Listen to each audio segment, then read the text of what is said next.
नमस्कार, मैं आज आप सभी को श्री कृष्ण लीला की छोटी सी कहानी प्रस्तुत करने जा रहा हूँ, जिसमें श्री कृष्ण शिशुपाल का वध किया।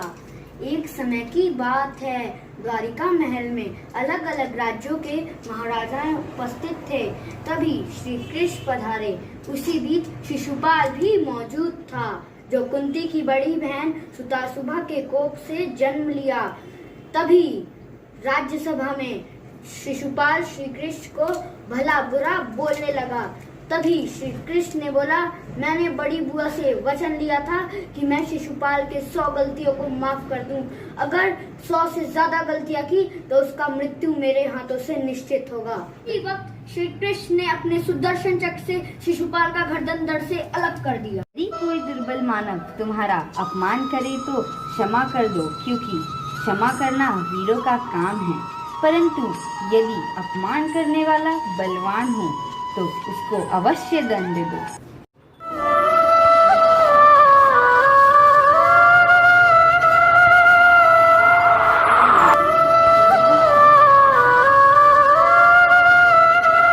नमस्कार, मेरा नाम शौर्यनयाल है और आज मैं आपको श्री कृष्ण भगवान की दामोदर लीला के बारे में बताने वाला हूँ। एक बार की बात है, जब माता यशोदा अंदर मक्खन बना रही थी। उसी समय श्री कृष्ण भगवान अपने नन्हे नन्हे पैरों से भागते हुए आए और माता के गले लग गए और कहने लगे, मैया मैया मुझे माखन खाना है। तो माता यशोदा कहती, नहीं, तुमको माखन नहीं मिलेगा। उसी समय कान्हा कहते, नहीं, मुझे माखन खाना है, खाना है, खाना है। और माता यशोदा वापस मना कर देती है। फिर जब श्री कृष्ण भगवान को गुस्सा आता है तो वो कहते हैं, अगर तुम मुझे माखन नहीं दोगी तो मैं मटकी को तोड़ दूंगा। फिर वो माता यशोदा कहती है कि अच्छा, मटकी तोड़ दोगे, तोड़ के दिखाओ। फिर श्री कृष्ण भगवान ऊपर चढ़ते हैं, वो मटकी को तोड़ देते हैं। फिर जैसी माता यशोदा को देखती है, उनको बहुत गुस्सा आ जाता है। फिर वो डंडी उठाती और श्री कृष्ण भगवान को मारने के लिए उनके पीछे भागती। कान्हा आगे आगे और माता पीछे पीछे। फिर जैसी माता यशोदा एक बार कान्हा को पकड़ के मारती है तो उनकी आंखें भर आती हैं। फिर माता यशोदा सोचती है कि वो उनको मारेंगी नहीं, वो उनको ऊख से बांध देगी, उखल से। फिर उनको उखल के पास लाती हैं और रस्सी का एक टुकड़ा लेके उनको बांधने की कोशिश करती हैं। पर जब वो देखती हैं कि वो बन नहीं रहा है, वो छोटा पड़ गया, फिर वो एक और टुकड़ा लेती है और उस पर जोड़ती है और उसको बांधने की कोशिश करती है। ऐसे करके उन्होंने बहुत सारे टुकड़े लिए और जोड़ने की कोशिश करी, पर उन्हें देखा कि वो नहीं जुड़ रहा। तो फिर जैसे कान्हा अपनी माँ को उदास और परेशान देखते हैं, वो अपने आप को बंधा लेते हैं। उसी समय माता यशोदा कहती, अरे कृष्णा, अभी तो बहुत पेट फुलाए खड़ा हुआ था और अभी आराम से बन गया। तो फिर श्री कृष्ण भगवान कहते हैं कि वो मुस्कुरा देते हैं और माता यशोदा अंदर काम करने चली जाती है। तो ये है हमारे श्री कृष्ण भगवान की दामोदर लीला। धन्यवाद। जय श्री कृष्ण। एक बार की घटना है, कृष्णा अपने मित्रों के साथ नदी किनारे गेंद से खेल रही थी। अचानक ही खेलते खेलते गेंद नदी में गिर गई। कृष्णा ने कहा, चिंता ना करो मित्रों, मैं गेंद लाता हूँ। जब वे नदी के अंदर गए तो उन्हें एक विशाल शेषनाग विश्राम करता हुआ मिला। श्री कृष्ण उस शेषनाग का घमंड तोड़ना चाहते थे, क्योंकि उसने अपने पूरी नदी को विषैला कर रखा था। श्री कृष्ण और शेषनाग के बीच बड़ा युद्ध हुआ। शेषनाग ने बलपूर्वक श्री कृष्ण को हराना चाहा, मगर वो यह नहीं जानता था कि श्री कृष्ण कोई साधारण मनुष्य नहीं बल्कि स्वयं भगवान है। श्री कृष्ण ने शेषनाग के फन पर खड़े होकर नाचते हुए नदी से बाहर निकले।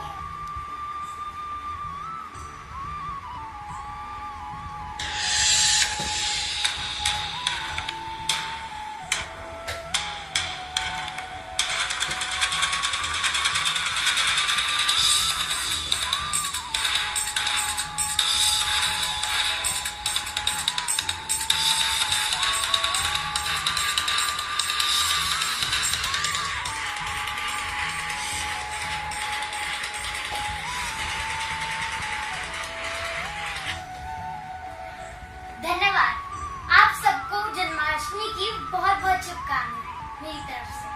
धन्यवाद। जय श्री कृष्ण।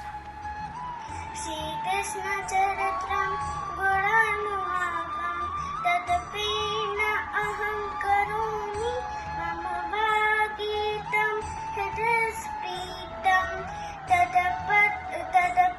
तदपदं पादे समर्पयामि। हरे राम राम राम हरे हरे हरे कृष्ण कृष्ण कृष्ण हरे हरे कृष्ण हरे कृष्ण हरे हरे। जब गोकुलवासियों देवराज इंद्र की पूजा करने जा रहे थे तो श्री कृष्ण ने उनको रोक दिया। उन्होंने बोला, हमको पेड़ पौधे, गाय और शिक्षक और जो भी हमारे माता पिता और जो भी हमारी मदद करते हैं उनकी पूजा करनी चाहिए। और फिर वो गोकुलवासी मान गए। उन्होंने गोवर्धन पर्वत और पेड़ पौधे और गाय की पूजा करनी शुरू कर दी। तो जब ये देवराज इंद्र को जब ये बात पता चली तो उनको बड़ा क्रोधित हुआ। वो तेज बारिश करने लगे, आंधी गाने लगे। श्री कृष्ण ये सब देख रहे थे और उन्होंने गोवर्धन पर्वत अपने छोटी उंगली से उठाया और फिर उन्होंने बोला कि आप लोग इसके अंदर आ जाइए। फिर सब लोग उसके अंदर आ गए। फिर तब से उन्होंने मानना शुरू किया कि श्री कृष्ण एक भगवान है और देवराज इंद्र ने उनसे माफी मांगी और फिर सब खुशी खुशी रहे। मैं हूँ काव्या मैम और मैं कक्षा 3 में पढ़ती हूँ और आज मैं बताऊंगी कि कृष्ण भगवान को माखन चोर क्यों बुलाया जाता है। कृष्ण भगवान के 108 नाम थे। उनमें से एक उनका प्रिय नाम माखन चोर था। वो भगवान थे। उनके घर में 9 लाख गायें थी। उन लोगों को प्यार दिखाने के लिए कृष्ण भगवान सबके घर से माखन चुराते थे, इसलिए उनको माखन चोर बुलाया जाता है। वो अपनी माँ यशोदा मैया को भी बहुत प्यार करते हैं, पर वो फिर भी उनसे माखन चुराते थे। और उनके दोस्त सुदामा थे। बात है कि मथुरा नाम के राज्य में एक दुष्ट राजा राज करता था जिसका नाम कंस था। वह अपनी बहन देवकी से बहुत प्रेम करता था। समय आने पर उसने उसकी शादी एक राजकुमार से कर दी जिसका नाम वसुदेव था। जब वह उसे विदा कर रहा होता है तो फिर वह उसे अपने व्रत में ले जाता है। फिर अचानक से एक आकाशवाणी होती है कि हे कंस, जिस बहन से तू इतना प्यार करता है उसी का 8वां पुत्र तुझे मार डालेगा। फिर वह बहुत घबरा जाता है और उसे देवकी के साथ और वासुदेव को जेल में बंद कर देता है। समय आने पर वह अपनी पहली संतान देती है और कंस को पता चल जाता है और वह उसे मारने के लिए आ जाता है। फिर वह उसे मार भी डालता है। फिर जब ऐसे ही उसने 7 संतानों को मार डाला। फिर जब 8वां पुत्र हुआ तो फिर भगवान के कहने से सारे सिपाही सो गए, उनकी बेड़ियां खुल गई और जेल के सारे दरवाजे खुल गए। फिर जब वासुदेव सोचता है कि मैं इसे दूर ले जाता हूँ यहाँ से, फिर उससे वह सोचता है कि मैं इसे गोकुल ले जाता हूँ अपने दोस्त नंद के घर। फिर वह उसे एक टोकरी में रखकर उस दिन यमुना में बहुत तेज बाढ़ आती है और वह हार नहीं मानते हैं और उसे उस टोकरी को अपने सर पर रखकर गोकुल के पास निकल लेते हैं। फिर जैसे ही वो वहाँ पहुँचते हैं तो वह देखते हैं कि नंद के घर में भी एक पुत्री हुई है। फिर वह सोचता है कि मैं इस पुत्री को उठा लेता हूँ और अपना पुत्र यहाँ रख देता हूँ। फिर वह वापस कारागार चला जाता है और बैठ जाता है।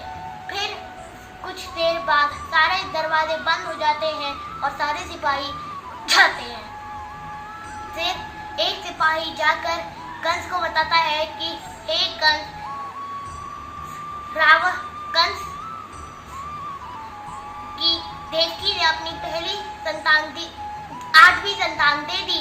फिर वह जाता है और देखता है कि यहाँ तो पुत्री हुई है, लेकिन आकाशवाणी में तो पुत्र था। लेकिन कोई फिर भी राजी हो जाता है उस पुत्री को मारने के लिए। फिर वह जैसे ही वह उसे पटकने जाता है कि वह पुत्री उससे के हाथों से उड़ जाती है और एक आवाज आती है जिसमें होता है कि हे कंस, तुझे मारने वाला इस धरती पर पहले ही पैदा हो चुका है। फिर वहाँ नंद के घर में उनको लगता है कि यह उनका पुत्र है, तो फिर वह उसका नाम श्री कृष्ण रख देते हैं। हम लोग जन्माष्टमी इसीलिए बनाते हैं क्योंकि इस दिन श्री कृष्ण का जन्म हुआ। कृष्ण जी और उनके दोस्तों एक पहाड़ के पास छुपन छुपाई खेलने गए थे। वहाँ पर बहुत सारे अच्छी छुपने की जगह थी। जब कृष्ण जी की बारी आई थी गिनती करने के लिए, उसी समय एक डरावना राक्षस जिसका नाम था व्योमसुर आया था। व्योमसुर ने कृष्ण जी की सभी दोस्तों को एक गुफा में छुपा दिया था। जब कृष्ण जी ने अपने आंखें खोली, उसी समय कृष्ण जी ने व्योमसुर को देखा। उसके बाद व्योमसुर ने बोला, कृष्णा, कंस ने मुझे भेजा है, मैं तुम्हें मारना आया हूँ। कृष्ण जी ने बोला, नहीं, ये आज नहीं होएगा, ये कभी नहीं होएगा। फिर जल्दी से कृष्ण जी ने व्योमसुर का गला जोर से पकड़ा। व्योमसुर की ऐसी ताकत थी कि वो और भी बड़ा हो सकता, पर कृष्ण जी ने उसका गला इतनी जोर से पकड़ा कि वो कुछ नहीं कर पाया। उसके बाद व्योमसुर जमीन पर गिर गया, मरा हुआ। कृष्ण जी ने जल्दी अपने दोस्तों को गुफा से बाहर निकाला। कृष्ण जी के सभी दोस्तों उनको देखकर बहुत खुश हुए। कृष्ण जी के दोस्तों ने बोला, कृष्ण, तुम कितनी बहादुर हो, तुमने ये बहुत डरावना राक्षस को अपने आप मार दिया। उसके बाद कृष्ण जी और उनके सभी दोस्त वापस खेलने लगे। धन्यवाद और आपकी जन्माष्टमी की शुभकामनाएं। मैं कक्षा 4 बोर्ड की छात्रा हूँ। आज मैं जन्माष्टमी के इस अवसर पर आपसे कृष्ण जी की एक अद्भुत घटना बताऊं। एक बार की बात है, कृष्ण जी अपने भाई बलराम और अपने अन्य मित्रों के साथ खेल रहे थे। तभी अचानक उन्हें एक औरत के चिल्लाने की आवाज आई, फल ले लो, फल, ताजे ताजे फल, आम, अमरूद, केला, सेब। कृष्ण जी को फल खाने थे, लेकिन उनके पास मुद्रा तो था ही नहीं। तो उन्होंने फल वाली के पास जाके बोला कि मेरे को फल खाने हैं। फल वाली ने उनके आश्चर्यचकित सौंदर्य को देखकर हैरान हो गई। वाली बोली, लेकिन तुम उसके बदले में मुझे क्या दोगे? लेकिन कृष्ण जी के पास तो मुद्रा था ही नहीं, इसलिए वो दौड़े दौड़े गए, उन्हें एक बड़ा सा अनाज का ढेर मिला। तो उन्होंने अपनी छोटी सी मुट्ठी में थोड़ा सा अनाज लिया और चल दिए फल वाली के पास। फल वाली वहां बैठकर प्रतीक्षा कर रही थी। तभी कृष्ण जी ने बोला कि मैं तुम्हारे लिए थोड़ा सा अनाज लाया हूँ, अब तुम मुझे फल दोगी ना?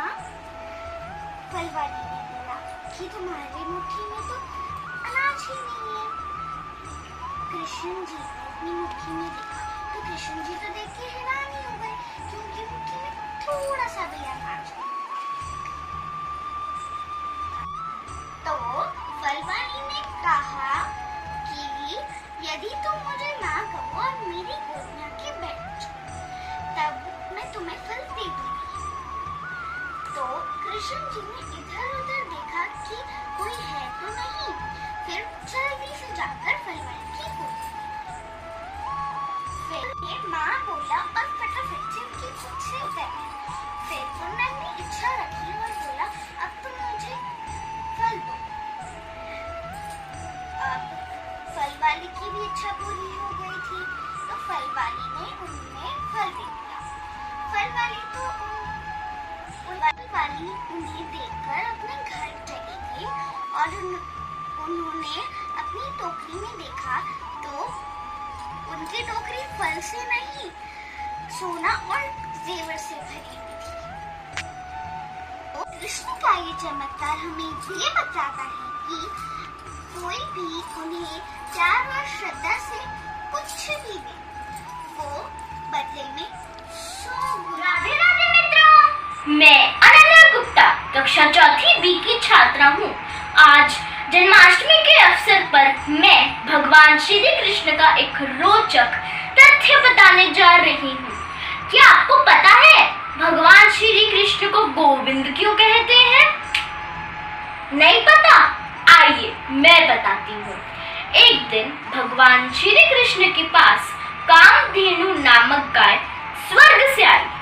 उस गाय ने भगवान श्री कृष्ण को बताया कि वह देवलोक से भगवान श्री कृष्ण का अभिषेक करने आए हैं, क्योंकि भगवान श्री कृष्ण पृथ्वी पर गायों की रक्षा करते हैं। उस गाय ने भगवान श्री कृष्ण को पवित्र जल से नहलाया। उसी समय भगवान इंद्र अपने हाथी ऐरावत पर विराजमान होकर वहां प्रकट हुए और भगवान श्री कृष्ण को आशीर्वाद दिया और कहा, तुम्हारे इस पुण्य कार्य के लिए पूरे विश्व के लोग आपको गोविंद के नाम से जानेंगे। इसीलिए भगवान श्री कृष्ण को गोविंद कहा जाता है। आशा करती हूँ मित्रों कि आपको यह तथ्य अच्छा लगा होगा। धन्यवाद। राधे राधे। मेरा नाम दिव्य सेजोरिया है। मैं कक्षा 3 का छात्र हूँ। मैं आज आपको एक कृष्ण जी और सुदामा जी के बारे में एक छोटी सी कहानी बताऊंगा। क्या आपको पता है कि कृष्ण जी और सुदामा जी एक अच्छे मित्र थे? एक बार की बात है, कृष्ण जी और सुदामा जी अपने गुरु जी से शिक्षा लेने जा रहे थे। तो फिर उन्होंने शिक्षा ले ली। फिर जब वो घर जा रहे थे तो उनकी गुरु माँ ने कहा कि ये लो थोड़े से चने ले जाओ, अगर वहाँ पे थोड़ी सी भूख लगे तो खा लेना। तो कृष्ण जी और सुदामा जी बस थोड़ी ही आगे पहुँचे थे कि बारिश आ गई। तो फिर उन्होंने पास में एक पेड़ देखा तो फिर वो उस पेड़ पर चढ़ गए। कृष्ण जी तो नीचे वाली डाली पर बैठे थे और सुदामा जी ऊपर वाली डाली पर बैठे थे। फिर थोड़ी देर बाद सुदामा जी को बहुत तेज भूख लग रही थी। तो फिर उन्होंने अपने चने तो खा लिए जल्दी। फिर उनका अभी तक पेट नहीं भरा। तो फिर उन्होंने चुपके से कृष्ण जी के भी चने में से पोटली में से चने लेके खा लिए। तो फिर कृष्ण जी को भी भूख लगी तो उन्होंने अपने पीछे पोटली में हाथ डाला और पोटली तो खा ली थी। तो फिर उन्होंने कहा, सुदामा क्या चबा रहे हो? फिर उन्होंने कहा, कुछ नहीं,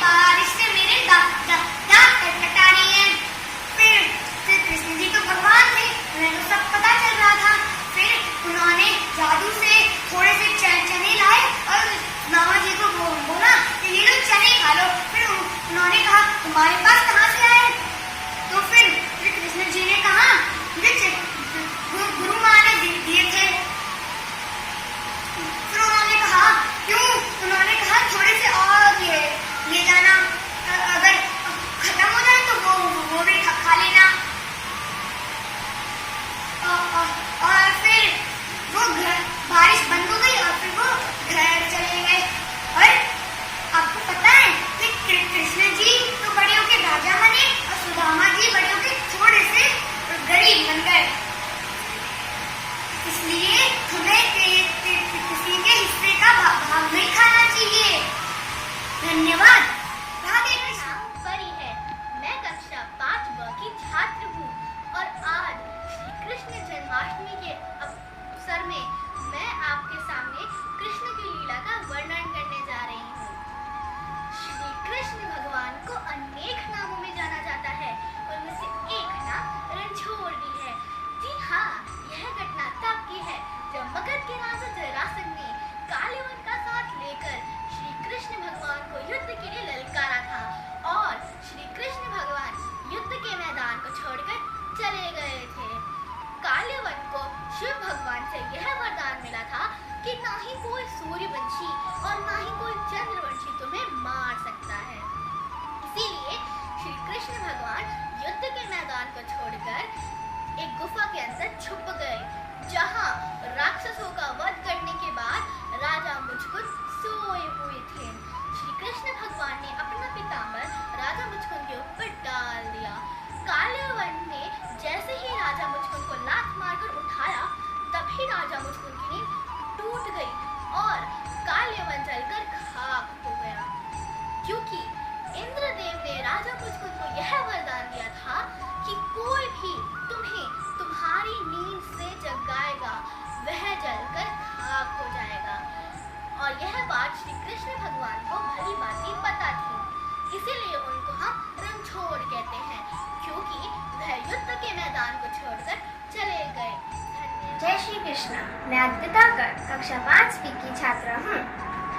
आज मैं आप सभी को पूतना वध की कथा सुनाती हूँ। गोकुल में नंद बाबा और मैया यशोदा के घर सभी लोग कृष्ण जन्म की बधाइयाँ लेके जा रहे थे। वहाँ पर एक उत्सव हो रहा था। कंस के आदेश पर कई राक्षस गोकुल में उत्पात मचाने लगे, लेकिन नटखट कृष्णा की बाल लीला के आगे किसी की नहीं चली। एक बार कंस ने पूतना नाम की राक्षसी को गोकुल में बाल कृष्णा का वध करने भेजा। पूतना जैसे ही गोकुल पहुंची, उसने एक सुंदर स्त्री का रूप धारण करा। स्त्री के रूप में वह घर घर कृष्णा की खोज में गई। कृष्णा की खोज में वह जिस भी बालक को देखती, उसे अपना विषैला दूध पिलाकर मार देती। जैसे ही वो कृष्णा के घर पहुंची, भगवान कृष्णा को पता चल गया था कि वह एक राक्षसी है। पूतना ने बाल कृष्णा को अपनी गोद में उठाकर अपना विषैला दूध पिलाने लगी। कृष्णा को दूध पीते देख पूतना ने सोचा कि अब तो ये बालक मर जाएगा। थोड़ी ही देर बाद बाल कृष्णा दूध पीते पीते राक्षसी के प्राण खींचने लगे। दर्द के कारण राक्षसी पूतना आसमान की ओर उड़ गई और पास के जंगल में कृष्णा सहित गिर गई। थोड़ी ही देर बाद उसके प्राण निकल गए। और इस तरह भगवान कृष्णा ने राक्षसी पूतना का वध किया। धन्यवाद।